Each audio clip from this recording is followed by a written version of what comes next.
Hello everyone, दृष्टि के teaching exam YouTube channel में एक बार फिर से आपका स्वागत है। मैं हूं गीतांजलि शुक्ला। जैसा कि आप सभी जानते हैं, हम यहाँ पर DSSB यानी दिल्ली अधीनस्थ सेवा चयन बोर्ड, इसके ज्योग्राफी सेगमेंट पर चर्चा कर रहे हैं, भूगोल विषय। और उस विषय में वे कौन से इंपॉर्टेंट टॉपिक हैं जो आपकी परीक्षा की तैयारी के लिहाज से इंपॉर्टेंट हो सकते हैं, उन टॉपिक्स पर हम यहाँ डिटेल से चर्चा करते हैं। बेसिकली उन टॉपिक्स के कंसेप्ट को समझने की हम यहाँ कोशिश करते हैं। ठीक है, तो इससे पहले हमने कई इंपॉर्टेंट टॉपिक्स की चर्चा कर रखी है और हमने प्रीवियस जो वीडियो थी उसमें चर्चा कर रखी थी किसके बारे में, चट्टानों के बारे में, रॉक्स के बारे में। हमने पढ़ा था कि चट्टानें क्या होती हैं, इनका निर्माण कैसे होता है, कौन कौन से खनिज तत्व हैं जो चट्टानों की फॉर्मेशन में इंपॉर्टेंट है और मुख्यतः जो हमारा स्थल मंडल है वे किस प्रकार के तत्वों से निर्मित है। ठीक है, और उसमें हमने देखा था कि चट्टानें 3 प्रकार की होती हैं, जिसमें हमने सबसे पहला प्रकार पढ़ा था आग्नेय चट्टानें, दूसरा अवसादी चट्टानें और तीसरा जो प्रकार था उसे हम कायांतरित या रूपांतरित चट्टानों के रूप में जानते हैं। और हमने यह भी चर्चा की थी कि आने वाले समय में हम इन चट्टानों के बारे में डिटेल से चर्चा करेंगे। तो आज जिस खास सेगमेंट की हम चर्चा करने वाले हैं वह है आग्नेय चट्टान, जिसे हम इग्निशियस या आप कह सकते हैं इग्निशियस रॉक। ठीक है, तो आज जानेंगे आग्नेय चट्टान के संदर्भ में या इससे जुड़ी हुई जो भी इंपॉर्टेंट इंफॉर्मेशन है। आग्नेय चट्टान क्या होती है, इनका फॉर्मेशन कैसे होता है और इनकी खास विशेषताएं क्या हैं। ठीक है, तो ध्यान रखिएगा, इसे हम क्या कहते हैं, इग्निशियस रॉक।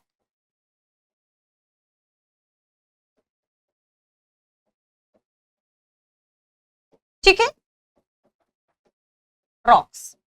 अब देखिए, हमने अभी पढ़ा किसके बारे में, आग्नेय चट्टानों के संदर्भ में, कि हम चूंकि चट्टानों के क्रम में आगे बढ़ रहे हैं। ठीक है, तो जब हम इग्नियस रॉक के बारे में पढ़ेंगे कि आखिर इग्नियस रॉक जो है इसका फॉर्मेशन कैसे होता है, इसका निर्माण कैसे होता है, तो आपको एक चीज हमेशा ध्यान रखनी है कि सबसे पहली बात कि जो आग्नेय चट्टानें हैं उन्हें हम जनक और प्राथमिक चट्टानें कहते हैं। आग्नेय चट्टानों को हम जनक और प्राथमिक चट्टानें कहते हैं। क्यों हम इन्हें प्राथमिक और जनक चट्टानें कहते हैं? ये प्राथमिक चट्टानें इसलिए हैं, ये प्राथमिक चट्टानें या जनक चट्टानें इसलिए हैं क्योंकि सबसे पहले पृथ्वी के निर्माण होने के बाद, पृथ्वी की निर्मिति के बाद जो सबसे पहले चट्टानें पाई गई थी, जिनके बारे में सोचा गया था और जो चट्टानें निर्मित हुई थी वे आग्नेय चट्टानें ही थी। ठीक है, इस वजह से इन्हें आग्नेय चट्टान, इस वजह से इन्हें प्राथमिक चट्टानें या जनक चट्टानें कहा जाता है। ध्यान रखिएगा, जनक यानी जिससे शुरू हुआ, जिनकी वजह से अन्य चीजों का जन्म हुआ, उन्हें क्या कहेंगे, जनक चट्टानें। तो अन्य चट्टानों का जन्म कैसे हुआ, इन चट्टानों की वजह से, आग्नेय चट्टानों की वजह से, इसलिए इन्हें जनक चट्टानें कहते हैं। और प्राथमिक चट्टानें क्यों कहते हैं, क्योंकि सबसे पहले आग्नेय चट्टानें ही निर्मित हुई थी, इस वजह से इन्हें हम प्राथमिक चट्टानें भी कहते हैं।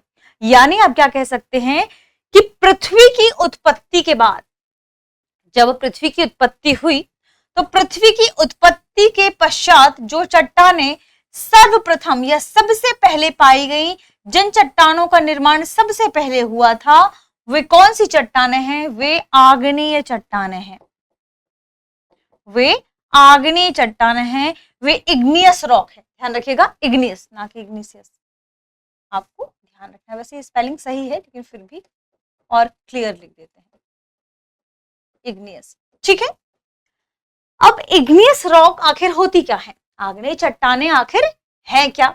तो हमने पढ़ा था कि पृथ्वी के जन्म के साथ साथ कुछ ऐसी घटनाएं हैं जो आज भी घटित होती हैं, जिनमें से सबसे प्रमुख घटनाएं हैं ज्वालामुखी घटनाएं। और ज्वालामुखी घटनाओं के फलस्वरूप बहुत सारी अन्य घटनाएं भी घटित होती हैं। ठीक है, हम सभी जानते हैं कि पृथ्वी के गर्भ में गर्म गलित लावा है। ठीक है, गर्म गलित या आप कह सकते हैं पिघली हुई चट्टानें पृथ्वी के गर्भ में, हालांकि मेंटल के थोड़ी अंदर वाले हिस्से में ही है। तो यहां पर गर्म एवं तप्त लावा है, और लावा ना कहकर इसका सबसे सटीक शब्द होगा मैग्मा। क्या है, क्योंकि पृथ्वी के भीतर है। तो पृथ्वी के भीतर या आंतरिक परतों में गर्म गलित लावा के होने की वजह से आप कह सकते हैं मैग्मा, यहां गर्म गलित तप्त अवस्था में मैग्मा है। यह मैग्मा जब ऊपर की ओर आता है, यह मैग्मा जब ऊपर की ओर आता है तो कभी कभी कहा ऊपर की ओर बाह्य अवस्था में, या आप कह सकते हैं पृथ्वी की परत में ऊपर बाहर की ओर आता है, और कभी कभी पृथ्वी की आंतरिक परतों में जो दरारें पड़ी होती हैं, इन दरारों में यह मैग्मा अंदर जाकर क्या हो जाता है, ठंडा हो जाता है। ध्यान रखिएगा, यह जो मैग्मा है पृथ्वी के आंतरिक भागों में गर्म गलित एवं तप्त अवस्था में जो मैग्मा पाया जाता है, वह मैग्मा जब ऐसी गतियां होती हैं तो ध्यान रखिएगा, अमूमन प्लेट टेक्टोनिक की हमने बात की थी, तो कुछ ऐसी गतिविधियां या एक्टिविटीज होती हैं कि यह गर्म गलित मैग्मा या तो पृथ्वी के आंतरिक हिस्सों में जो चट्टानें हैं, दरारें हैं, माफ कीजिएगा, पृथ्वी के जो आंतरिक हिस्सों में दरारें हों, दरारों में जाकर जब यह मैग्मा ठंडा हो जाता है, या कुछ हिस्से में मैग्मा पृथ्वी की परत पर बाहर की ओर आता है और बाहर की ओर आने के बाद ठंडा होता है, तो इस प्रकार से ठंडे हुए लावा के फलस्वरूप आग्नेय चट्टानों का निर्माण होता है। तो ध्यान रखिएगा, जब आपसे कोई पूछे कि आग्नेय चट्टान क्या है, इग्नियस रॉक क्या है, तो आपको क्या जवाब देना है कि इग्नियस रॉक का निर्माण ज्वालामुखी से निकले मैग्मा या लावा से होता है। ध्यान रखिएगा, इग्नियस रॉक का निर्माण ज्वालामुखी से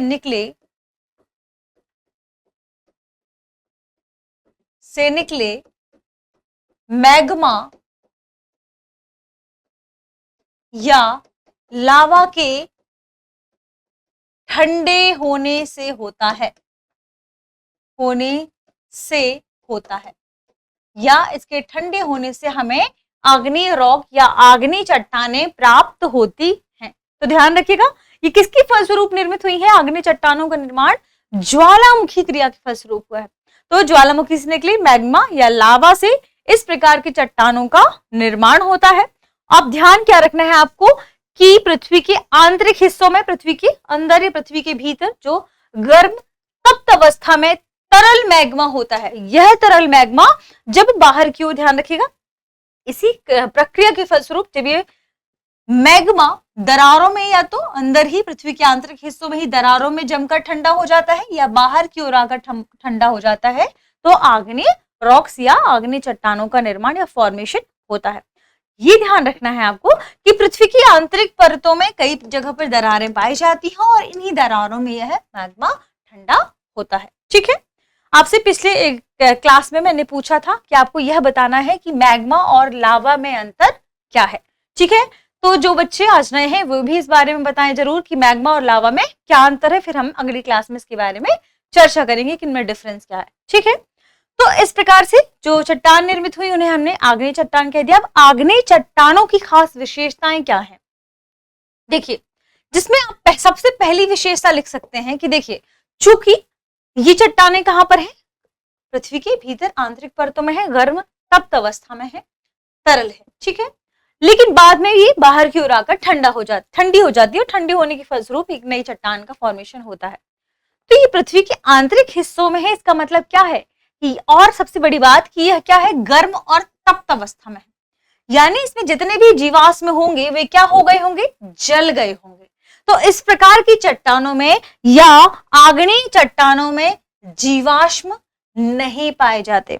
इनकी एक खास विशेषताओं के रूप में आपको क्या करना है, ध्यान रखना है कि आप जब बात करेंगे आग्नेय चट्टानों की विशेषताओं के बारे में, तो इसकी एक खास विशेषता यह भी होगी क्या कि एक तो जितना भी पृथ्वी की आंतरिक हिस्से में है बहुत गर्म है, यहाँ पर जीवाश्म जल जाते हैं, इस वजह से इस प्रकार की चट्टानों में जीवाश्म या जो भी अवशेष हैं उनके जीवाश्म नहीं पाए जाते। तो ध्यान रखिएगा, इसके लिए आप क्या लिखेंगे, जीवाश्मों का अभाव, जीवाश्मों का अभाव। और क्यों, ये भी हमने जाना अभी कि क्यों अभाव है, क्योंकि मैग्मा, जब भी मैग्मा का निर्माण हुआ, मैग्मा के जो समय जिस समय में निर्माण हुआ वह गर्म था, जला हुआ, आप यह कह सकते हैं कि बहुत ही तप्त अवस्था में, तो यहाँ जितने भी अवशेष थे जीवाश्म के वे क्या हो गए, जल गए। तो इसलिए यहाँ पर जीवाश्मों का अभाव है। ठीक है, दूसरा, ये जीवाश्म रहित तो है लेकिन स्थूल भी है, बहुत क्षेत्र में क्या है, वितरित है, पृथ्वी के बहुत बड़े क्षेत्र में क्या है, वितरित है।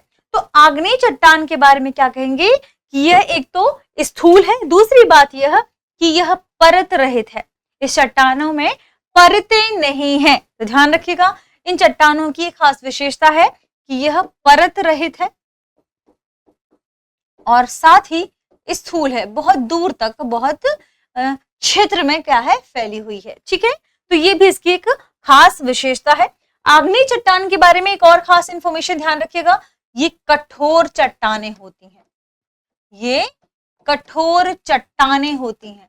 इस तरीके से डायग्राम बना के यदि आप समझेंगे तो आपको चीजें काफी क्लियर रहेंगी और उसी में आसपास यदि आप विशेषताएं भी लिख लेते हैं तो आप आसानी से याद कर पाएंगे कि आपको कैसे कौन कौन सी इंपॉर्टेंट इंफॉर्मेशन है जो इसके बारे में याद रखना है। ठीक है, तीसरी बात कि इन चट्टानों में जो चट्टान बाहर निकल के आए हैं, मैग्मा जो ऊपर ठंडा हुआ है, यह जो बाहर निकल के आया है, इन चट्टानों में बहुमूल्य खनिज पाए जाते हैं। इन चट्टानों में क्या होते हैं, बहुमूल्य खनिज। इन चट्टानों की ध्यान रखें, इन चट्टानों में बहुमूल्य खनिज पाए जाते हैं। जैसे लोहा की बात करें हम, तांबा की बात करें, सोने की बात करें, प्लेटिनम की बात करें, तो ये सारी जो इंपॉर्टेंट क्या आप कह सकते हैं बहुमूल्य खनिज है, ये कहाँ पाए जाते हैं, आग्नेय प्रकार की चट्टानों में ही पाए जाते हैं। ठीक है, तो ये हमने तीसरी बात लिखी। लिख सकते हैं आप एग्जाम्पल के तौर पर सोना, जस्ता, सीसा, प्लेटिनम, तांबा, ये सभी बहुमूल्य क्या है, खनिज है। तो ये किन में पाए जाते हैं, ये भी आपको ध्यान रखना है, आग्नेय चट्टानों में। इसके अलावा एक और बात जो आपको उसके बारे में ध्यान रखना है कि जो आग्नेय चट्टानें, जैसे हमने पढ़ा कि कुछ लावा पृथ्वी की बाहरी परत में ठंडा हो गया और इससे इस तरीके से वितरित होकर, चूंकि ध्यान रखिएगा, फिर क्या हो जाता है, ठंडा हो जाता है। तो एक आग्नेय चट्टान वह होगी जो बाहर लावा ठंडे होने से निर्मित हुई है और दूसरी आग्नेय चट्टान वह होगी जो पृथ्वी के भीतर ही दरारों में, आंतरिक हिस्सों में, दरारों में मैग्मा के ठंडे होने से निर्मित हुई है। यानी आग्नेय चट्टान की यदि हम बात करें, आग्नेय चट्टान के वर्गीकरण की बात करें, तो आग्नेय चट्टानों के वर्गीकरण को हम दो तरीकों से देख सकते हैं। पहला तरीका वह होगा जिसमें बाह्य आग्नेय चट्टानों को देखेंगे, हम इसके बारे में समझने की कोशिश करेंगे। तो ध्यान रखिएगा, देखिए चूंकि हमने देखा कि जो आग्नेय चट्टानें हैं वे दो तरीके से निर्मित हो सकती हैं, उत्पत्ति के आधार पर या रासायनिक संरचना के आधार पर, क्योंकि कुछ खनिज भी इसमें पाए जाते हैं, बहुमूल्य खनिजों की हमने चर्चा की अभी। तो जो आग्नेय चट्टानें हैं, ध्यान रखिएगा, एक तो उत्पत्ति के आधार पर होंगी, उत्पत्ति के आधार पर, और दूसरी होगी किसके आधार पर, रासायनिक संगठन के आधार पर, क्योंकि कुछ इसमें बहुमूल्य खनिज भी है, रासायनिक संगठन भी इनका होगा, रासायनिक संगठन के आधार पर। देखिए अब उत्पत्ति के आधार पर जैसे हमने देखा कि आग्नेय चट्टान किस तरीके से निर्मित हुई है, कुछ बाहर पृथ्वी के बाहरी हिस्से में, कुछ पृथ्वी की आंतरिक हिस्से में, यानी उत्पत्ति जैसी इनकी हुई है। उत्पत्ति दो तरीके से, पहला आंतरिक परतों में, पृथ्वी की आंतरिक परतों में जो आग्नेय चट्टानें हैं, और दूसरी कौन सी, जो पृथ्वी की बाह्य परतों में है, तो इन्हें हम क्या कहेंगे, बाह्य आग्नेय चट्टानें। ठीक है, ये क्या हुई, ये हमने देखा उत्पत्ति के आधार पर। ये आपको ध्यान रखना है, ये सारी जो जितनी भी चीजें छोटी छोटी बताई जा रही है ये इंपॉर्टेंट है, हो सकता है आपसे इनके बारे में कभी पूछ लिया जाए या कोई प्रश्न फ्रेम कर लिया जाए, तो आपको ये ध्यान रखना है। ठीक है, उत्पत्ति के आधार पर जब हम आंतरिक चट्टानों की बात करेंगे, आंतरिक आग्नेय चट्टानों की बात करेंगे, तो जो आंतरिक हिस्सा है पृथ्वी का, ये जो हम आंतरिक हिस्से की बात कर रहे हैं, इस आंतरिक हिस्से में सबसे निचला हिस्सा जो ये, यहां पर जो चट्टानें निर्मित हुई मैग्मा के ठंडे होने से, इन्हें पातालीय आग्नेय चट्टान कहते हैं। और थोड़ी सा ऊपर की तरफ यहां जिन प्रकार की चट्टानों का निर्माण होता है उन्हें हम मध्यवर्ती आग्नेय चट्टान कहते हैं, और फिर बाहर की ओर आग्नेय चट्टानों का निर्माण या फॉर्मेशन होता है। तो आंतरिक में पातालीय आग्नेय चट्टान और मध्यवर्ती आग्नेय चट्टान, ये हमने देखा क्या कि आखिर आंतरिक हिस्से में किस प्रकार के जो चट्टाने हैं उनका फॉर्मेशन हुआ। और फिर इसके बाद आपने देखा कि इसमें जो तीसरा प्रकार होगा वह क्या होगा, डायरेक्ट बाहरी आंतरिक चट्टाने या बाह्य आग्नेय चट्टाने, माफ कीजिएगा, बाह्य आग्नेय चट्टाने। तो ये हमने देखा उत्पत्ति के आधार पर किस तरीके से आग्नेय चट्टानों की उत्पत्ति हुई है। ध्यान रखिएगा, किस तरीके से आग्नेय चट्टानों की उत्पत्ति हुई है। अब इन चट्टानों में कुछ रासायनिक संगठन है, इनमें जो बहुमूल्य खनिज पाए जाते हैं इनका अपना क्या है, एक तरीका है फॉर्मेशन का कि किसमें किस तरीके से रासायनिक संगठन इनका क्या है, उस तरीके से जो आग्नेय चट्टानें हैं वो पाई जाती हैं। तो रासायनिक संगठन के आधार पर जब हम बात करेंगे तो दो प्रकार की आग्नेय चट्टानें हैं, एक तो अम्लीय आग्नेय चट्टानें और दूसरी होगी क्षारीय आग्नेय चट्टान। ध्यान रखिएगा, अब इनके बारे में डिटेल से हम पढ़ेंगे अब अगली क्लास में कि आखिर जो उत्पत्ति के आधार पर आंतरिक आग्नेय चट्टानें हैं या बाह्य आग्नेय चट्टानें हैं ये क्या है। आंतरिक आग्नेय चट्टानों में भी पाताली और मध्यवर्ती आग्नेय चट्टानें क्या हैं, कितने किलोमीटर के डिस्टेंस में पृथ्वी पर कहां इस तरीके की चट्टानों का निर्माण हुआ है। और फिर हम पढ़ेंगे रासायनिक संगठन के आधार पर अम्लीय आग्नेय चट्टानों के बारे में और क्षारीय आग्नेय चट्टानों के बारे में। आज की क्लास का मुख्य उद्देश्य केवल यही था कि आप समझ पाएं कि आखिर आग्नेय चट्टानें या इग्नियस रॉक है क्या और इसका फॉर्मेशन कैसे होता है। पृथ्वी में जैसी ज्वालामुखी की जो घटनाएं घटित होती हैं, ज्वालामुखी घटनाओं के फलस्वरूप कैसे आग्नेय चट्टान का निर्माण हुआ है, ठीक है, और क्यों हम इसे प्राथमिक या जनक चट्टान कहते हैं। इस वजह से हमने इस पूरी क्लास के इस पूरे सेशन में यही समझने की कोशिश की है। तो आई होप आपको इसका जवाब भी मिल गया होगा कि क्यों हम इसे प्राथमिक या जनक चट्टानें कहते हैं और क्यों आग्नेय चट्टान प्राथमिक चट्टानें हैं। ठीक है, चलिए मिलते हैं अगली क्लास में, तब तक आप पढ़ते रहिए, रिवीजन करते रहिए। शुक्रिया।